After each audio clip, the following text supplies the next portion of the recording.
डॉक्टरों को मसीहा भी कहा जाता है। श्रीनगर के चेस्ट डिजीज अस्पताल में डॉक्टरों ने एक गैर मामूली कारनामा अंजाम दिया और तारीखी कामयाबी हासिल की।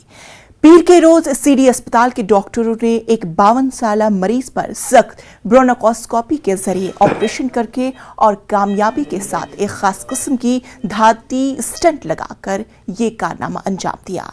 इस कारनामे को अंजाम देकर चेस्ट डिजीज अस्पताल बैनुल अक़वामी पल्मोनोलॉजी के मैदान में अपनी शिनाख्त बना रहा है और ये कामयाब तरीक़ेकार चेस्ट मेडिसिन श्रीनगर कश्मीर की तारीख में एक बड़ी कामयाबी है।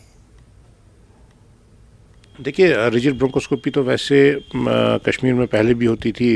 It is done routinely by ENT surgeons. जब कोई फॉरेन बॉडी अंदर जाती है तो वो निकालने के लिए रिजिड ब्रोंकोस्कोपी पहले से यहाँ पे होती रही है।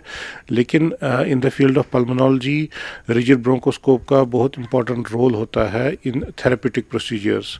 तो जैसे कल हमने यहाँ पे रिजिड ब्रोंकोस्कोप हमारे पास ऑलरेडी था, पहले भी हमने रिजिड ब्रोंकोस्कोपीज कुछ की थी, लेकिन ये जो कल स्टेंटिंग प्रोसीजर था ये पहली बार हुआ है यहाँ पे।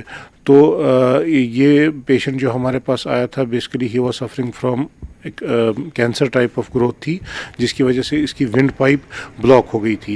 जैसे आपको मैं वीडियो में भी आप देख रहे हैं कि इसमें एक पूरी ऑब्स्ट्रक्शन है और अगर ये बढ़ जाती तो इसकी पूरी विंड पाइप बंद हो जाती and he would have lost his life. Immune system weak होता है, जैसे बच्चे होते हैं, बुजुर्ग होते हैं, तो उनमें भी हम देखते हैं कि उनमें ज़्यादा रेस्पिरेटरी ट्रैक्ट इन्फेक्शंस होते हैं। तो मेरी मैसेज यही रहेगी कि जो ऑलरेडी एग्जिस्टिंग पेशेंट्स हैं वो अपने डॉक्टर साहिबान से चेकअप करा लें ताकि विंटर की आमद पे वो उनका ट्रीटमेंट थोड़ा ऑप्टिमाइज़ कर दें ताकि वो सेफ़ रहे और उनको प्रिकॉशनरी मेजर्स बताएं। ज़्यादा ठंड में वेंचर ना करें, बाहर तभी निकले जब ज़्यादा ज़रूरी हो। वैक्सीनेशन जो है वैक्सीनेशंस भी हेल्प करती हैं टू प्रिवेंट इन्फेक्शंस।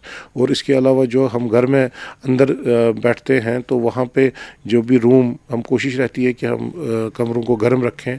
गर्मी ज़रूरी है, वो कांगड़ी से हो, वो चूल्हे से हो, वो गैसेस से हो, लेकिन अपील यही रहेगी कि वेंटिलेशन प्रॉपर रूम्स की रखें।